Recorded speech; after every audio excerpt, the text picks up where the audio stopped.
95 পৃষ্ঠার কোষে দেখি 7-এর 1 থেকে 8 পর্যন্ত প্রশ্নগুলির সমাধান এক এক করে আলোচনা করছি। প্রথম প্রশ্নটিতে বলেছে বর্গাকার সাদা কাগজের 10x10 সমান বর্গাকার ঘর তৈরি করে আলাদা রং দিয়ে হাতে কলমে 0.5x0.9 0.2x0.8 এদের মান কত দেখি। তো আমি এখানে রং করে দেখাচ্ছি না, আমি তার মানটা কত হবে সেই মান দুটো বের করে তোমাদের দেখাচ্ছি। তাহলে আমরা কি করব, প্রথমে এই যে সাদা কাগজটা আছে 10x10 সেই অংশের ক্ষেত্রফলটা বা কতটা জায়গা জুড়ে রয়েছে তার ক্ষেত্রফলটা আগে বের করব। তারপরে কোন প্রথম অংশ কত রং দেওয়া হয়েছে এবং দ্বিতীয় অংশে কত রং দেওয়া হয়েছে তার মানটা আমরা বের করব। আমি লিখে নিয়েছি এখানে বর্গাকার সাদা কাগজের ক্ষেত্রফল কত হবে 10x10 বর্গ একক। তাহলে 10-এর সঙ্গে 10 গুণ করলে কত হবে, এখানে 100 বর্গ একক হবে। এইবার বলেছে কি এই 100 বর্গ এককের মধ্যে প্রথম রং করা অংশের আয়তন বা ক্ষেত্রফলটা কত হবে বা কতটুকু রং করা হয়েছে। তাহলে প্রথম রং করা অংশ আমাদের প্রশ্নে বলেছে 0.5x0.9। তাহলে আমরা 0.5x0.9কে যদি গুণ করি, আমরা কী করব, প্রথমে সংখ্যা দুটোকে গুণ করে নেব। তাহলে 5 নং কত হবে 45। এবার এই 45-এর মধ্যে দেখো দশমিকের পরে এখানে এক ঘর এখানে এক ঘর অর্থাৎ 2 ঘর। তাহলে আমরা ডান দিক থেকে গুণে বাঁ দিক পর্যন্ত যাব। তাহলে 1 ঘর 2 ঘর এসে দশমিক দেবো, তারপরে একটা শূন্য দিয়ে দেবো। তাহলে আমরা কি দেখতে পেলাম যে প্রথম রং করা অংশের ক্ষেত্রফল হচ্ছে 0.45 বর্গ একক। তার মানে এটা কত অংশ দেখো, দশমিক যেহেতু আছে আমাদের মোট ক্ষেত্রফল কত হচ্ছে 100 বর্গ একক বা 100টি ঘর। সেক্ষেত্রে আমরা এখানে কত পাবো, দশমিকের জন্য একটা 1 পাবো আর পরের দুটো ঘরের জন্য দুটো শূন্য পাবো। তাহলে দশমিকটা উঠে গিয়ে শুধুমাত্র 45 হলো, অর্থাৎ 100 ভাগের মধ্যে 100টি ঘর মধ্যে 45টি ঘর আমাদের প্রথম রং করা হয়েছে। এবার দ্বিতীয় রঙের ক্ষেত্রে কি হবে, আমরা একইভাবে যদি করি তাহলে 2 আর 8কে গুণ করব, তাহলে কত হবে 8 দুগুণে 16। এইবার দশমিকের ঘরটা আমরা কি করে মেলাবো, এখানে দশমিকের পরে এক ঘর এখানে দশমিকের এক ঘর, তাহলে 2 ঘর হলো। আমরা 1 ঘর 2 ঘর গিয়ে দশমিকটা বসিয়ে এখানে শূন্য বসিয়ে দেবো। তাহলে এখানে কত হচ্ছে, আমাদের এত বর্গ একক হচ্ছে 0.16 বর্গ একক আমরা দ্বিতীয় রংটা করেছি। তাহলে এর ক্ষেত্রে আমাদের কত অংশ রং করা হয়েছে দ্বিতীয়টা। তাহলে আমরা কি করব, দশমিকের জন্য একটা 1 নিব, দশমিকের ডান দিকে দুটো ঘর আছে বলে আমরা দুটো শূন্য পাবো। সেক্ষেত্রে দশমিকটা উঠে গেলে শুধুমাত্র 16 আমাদের উপরে বসবে। তার মানে এখানে কি করলাম, আমরা দ্বিতীয় রংটি যে করলাম সেটা 100টি ঘরের মধ্যে 16টি ঘর আমরা রং করেছি, অর্থাৎ 16/100 অংশ। তাহলে এটা হয়ে গেল আমাদের অংশ। হয়ে গেল প্রথম প্রশ্নটার সমাধান। এবার কি বলেছে, 2 নম্বর যে প্রশ্নটি রয়েছে বলেছে মিঠু 4টি খাতা কিনবে, একটি খাতার দাম 12.75 টাকা হলে মিঠুকে কত টাকা জোগাড় করে দিতে হবে। তাহলে মিঠু যে 4টি খাতা কিনবে, প্রতিটি খাতার দাম বলেছে 12.75, তার মানে আমাদের 12.75কে 4 দিয়ে গুণ করতে হবে, কারণ 4টি খাতার দাম বেশি হবে। সেক্ষেত্রে আমরা গুণ করে বের করব। তাহলে 4-এর সঙ্গে 5 গুণ করলে 4 5 20 শূন্য, হাতে থাকবে 2, 4 7 28 আর হাতের 2 হলো 30, 30-এর শূন্য হাতে থাকলো 3, 4 দুগুণে 8 আর 3 মিলে হচ্ছে 11, হাতে থাকলো 1, 4 দুগুণে 4 একে 4 আর একে 5। তার মানে কি, এখানে দেখো দশমিকের পরে 2 ঘর আছে, তার মানে আমরা ডান দিক থেকে গুণে বাঁ দিকে আমরা 2 ঘর যাব। তাহলে 1 ঘর 2 ঘর এখানে হলো দশমিক, তার মানে 51.00, তার মানে হচ্ছে 51 টাকা। তাহলে মিঠুকে আমাদের কি করতে হবে, 51 টাকা জোগাড় করতে হবে, এটা হবে আমাদের উত্তর। 3 নম্বর প্রশ্নে বলেছে রোজিনা বিমি তার জমির 0.35 অংশে বাড়ি করেছেন ও বাকি অংশের 0.2 অংশে ফুলের চাষ করেছেন। তিনি তার জমির কত অংশে ফুলের চাষ করেছেন হিসাব করি। তাহলে আমরা এখানে লিখলাম রোজিনা বিবি বাড়ি করেছেন জমির 0.35 অংশে। এবার ফুল চাষ করেছেন কি বাকি অংশের, তাহলে বাড়ির অংশটা যে সেটা আমাদের বাদ দিতে হবে কি তার মোট অংশ থেকে, অর্থাৎ 1কে ধরে নিচ্ছি আমরা তাদের মূল অংশ বা সম্পূর্ণ অংশ। তাহলে 1 বিয়োগ 0.35 অংশ, এটা হচ্ছে আমাদের বাকি অংশ বাড়ি করার পরে। তাহলে এই 1 থেকে 0.35 অংশটা আমরা কী করে বিয়োগ করব, দেখো 1 থেকে 0.35 বিয়োগ করতে গেলে আমরা কী করব, 1-এর পরে দুটো শূন্য দিয়ে দেবো দশমিক দিয়ে। এবার আমরা কি করব, সেই দশমিকের ঘরের সঙ্গে দশমিক ঘরটা মিলিয়ে 3, 5 এটা নিচে বসিয়ে বিয়োগ করে দেবো। তাহলে শূন্যকে আমরা 10 ধরবো, 10 থেকে 5 গেলে এখানে থাকবে 5, হাতের একটা 3 থেকে 4 হলো, সেক্ষেত্রে এখানে 10 থেকে 4 গেলে এখানে হবে 6 দশমিক, এখানে 1 চলে আসবে, তাহলে 1 থেকে 1 চলে গেলে এখানে হলো 0। তার মানে কি বাকি অংশের পরিমাণ হচ্ছে 0.65 অংশ। এবার কি বলেছে, এবার বলেছে যে ফুলের চাষ করেছেন বাকি জমির 0.2 অংশে। তাহলে বাকি জমির পরিমাণটা কত আমাদের 0.65। বাকি জমির মানে এখানে এর কথাটা আছে অর্থাৎ গুণ, তাহলে 0.65 গুণ 0.2 এটা হবে অংশ। তাহলে এটা গুণ করলে কি হবে দেখো, আমরা গুণ করে নিচ্ছি, 2 এর সঙ্গে 5 গুণ করলে 10, 10-এর 0 হাতে থাকলো 1, 6 দুগুণে 12 আর 1-এ 13, 13-র 3, 2-এর এখানে আমরা 13 লিখে দিলাম। এবার কি করব, আমরা দশমিকের ঘরটাকে মিলিয়ে নেব। তাহলে 1 ঘর এখানে, এখানে 2 ঘর, তাহলে 3 ঘর। আমরা 1 ঘর 2 ঘর 3 ঘর পরে দশমিক বসাবো, এরপরে ফাঁকা ঘরে একটা শূন্য বসাবো। তাহলে 0.130, তার মানে হচ্ছে কত 0.13 অংশ লিখে দেবো, শূন্যটা আর লিখবো না। অর্থাৎ তিনি তার জমির 0.13 অংশে ফুলের চাষ করেছেন। হয়ে গেল। এবার 4 নম্বর প্রশ্নটাতে কি বলেছে, বলেছে আমার কাছে 150 টাকা আছে, আমার টাকার 0.3 অংশ দিয়ে খাতা কিনলাম এবং আমার টাকার 0.4 অংশ দিয়ে গল্পের বই কিনলাম, এখন আমার কাছে কত টাকা পড়ে আছে হিসাব করি। তাহলে আমরা লিখে নেব প্রথমে আমার কাছে 150 টাকা আছে, বা আমার কাছে আছে সমান চিহ্ন 150 টাকা। এবার আমি খাতা ও গল্পের বই কিনতে মোট খরচ করলাম, তাহলে মোট কত খরচ করলাম, খাতা কিনতে খরচ করলাম 0.3 অংশ এবং গল্পের বই কিনতে খরচ করলাম 0.4 অংশ।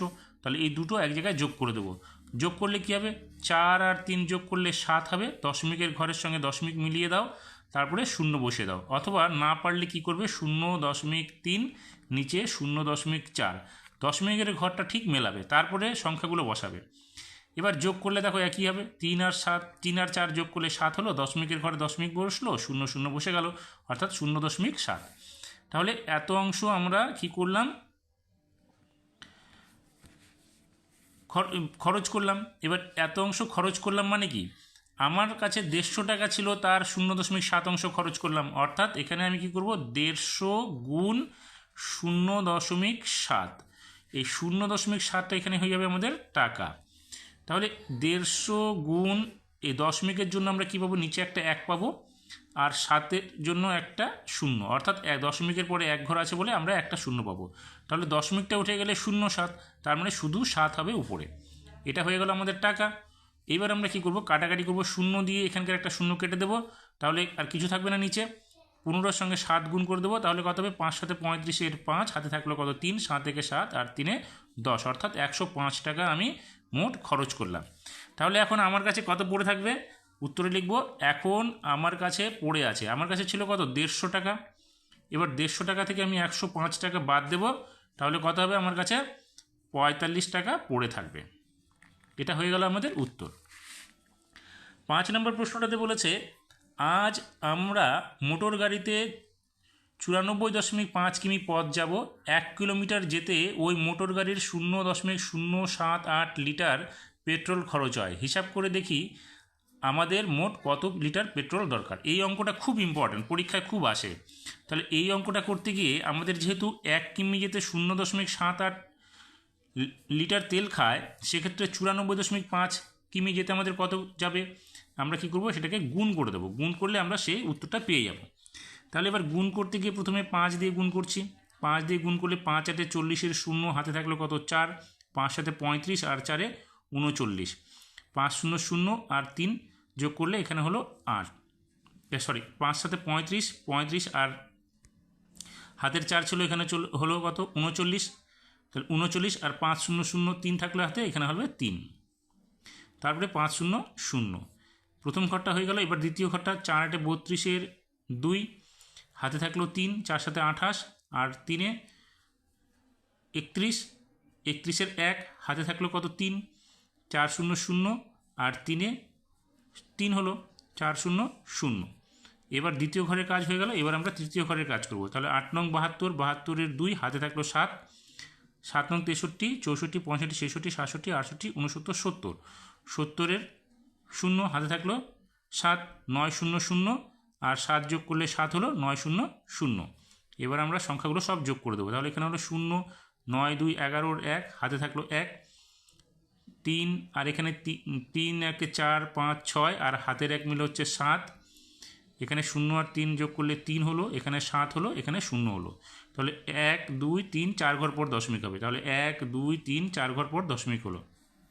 তাহলে আমরা দেখতে পাচ্ছি যে আমাদের পেট্রোল দরকার হচ্ছে 7.371 লিটার। তাহলে লিখব আমাদের মোট 7.371 লিটার পেট্রোল দরকার। 6 নম্বর প্রশ্নটিতে বলেছে আলিশার দাদা বাড়ি থেকে সাইকেল চেপে শিবপুর লঞ্চঘাটে পৌঁছাতে 1.4 ঘন্টা সময় নিল। যদি সে ঘন্টায় 11.5 কিমি বেগে সাইকেল চালায় তবে আলিশাদের বাড়ি থেকে শিবপুর লঞ্চঘাট দূরত্ব কত হবে? তার মানে আমাদের আলিশার দাদা যেতে সময় লেগেছে কত? 1.4 ঘন্টা, আর সে ঘন্টায় 11.5 কিমি যায়। তাহলে আমরা কি করব, সেই 11.5 কিমিকে সময়টা দিয়ে গুণ করে দেবো 1.4 ঘন্টা দিয়ে। তাহলে 4 দিয়ে 5কে গুণ করলে 4 5 20 0, হাতে থাকলো কত? 2, 4 1 4, আর 2 যোগ করলে 6, হাতে কিছু থাকলো না, 4 1 4 হলো।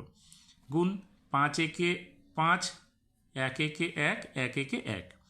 এবার আমরা যোগ করে দেবো 0, 6 আর 5 যোগ করলে 11 1, হাতে থাকলো 1, 4 আর 5, 4 আর 1 5 হলো, আর হাতের 1 মিলে হলো 6, এখানে হলো 1।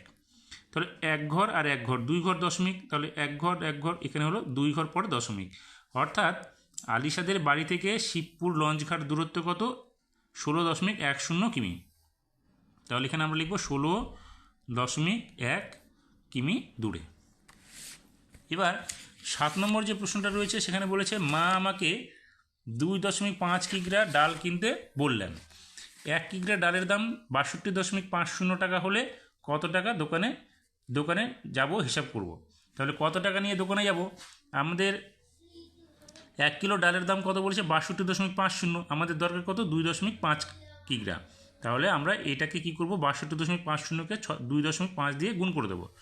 তাহলে গুণ করতে গিয়ে প্রথমে 5 দিয়ে গুণ করছি, 5 0 0, 5 5 25-এর 5, হাতে থাকলো 2, 5 2 10, আর হাতের 2 মিলে হচ্ছে 12, হাতে থাকলো 1, 5 6 30, আর 1 31। এবার আমরা কি করব, 2 দিয়ে গুণ করব। তাহলে 2 0 0, 5 2 10, 10-এর 0, হাতে থাকলো কত? 1, 2 2 4, আর 1 5, হাতে কিছু থাকলো না, 6 2 12। তাহলে এখানে 0 হলো, এখানে 5 হলো, এখানে 2, এখানে 6, এখানে 5, এখানে 1। দশমিক কত হবে? 1 2 3 ঘর পর। তাহলে 1 2 3 ঘর পর দশমিক হলো। তাহলে আমাদের দরকার কত? 156.25 টাকা। তাহলে এখানে আমি লিখব 156.25 টাকা নিয়ে দোকানে যাব। পরের প্রশ্নে বলেছে 8 নম্বরে, এটা খুব ইম্পর্টেন্ট কোশ্চেন, পরীক্ষায় প্রায় আসে। সেখানে বলেছে একটি সমবাহু ত্রিভুজের পরিসীমা 14.4 সেমি। সমবাহু ত্রিভুজটির একটি বাহুর দৈর্ঘ্য কত হবে?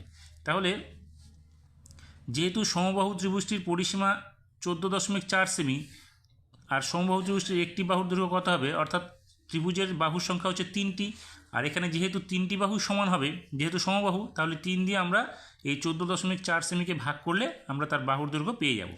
তার মানে আমরা কি করব, এখানে 14.4কে আমরা 3 দিয়ে ভাগ করব, এটা হয়ে যাবে আমাদের সেমি। এইবার আমরা 3 দিয়ে ভাগ করতে গেলে দেখো কত পাবো, 3 দিয়ে যদি এটাকে ভাগ করি তাহলে হবে 3 4 12, এখানে 2 বাজবে, আর এখানে 2 24, অর্থাৎ 8, আর দশমিক বসবে 1 ঘর পর। এবার এটা কী করে ভাগ হবে, দেখো 3 দিয়ে আমরা ভাগ করছি, 1 4.4, 3-এর ঘরের নামতা হচ্ছে 3 4 12, এখানে 12 বসলো, নামলো কত? 2, দশমিকটা আমরা এখানে দিয়ে দেবো, এরপরে নামবে 4, তাহলে 3 8 24। তাহলে ভাগফল কত হলো? 4.8, সেটাই আমরা লিখবো এখানে 4.8। অর্থাৎ আমরা কি পেলাম, সমবাহু ত্রিভুজটির একটি বাহুর দৈর্ঘ্য 4.8 সেমি।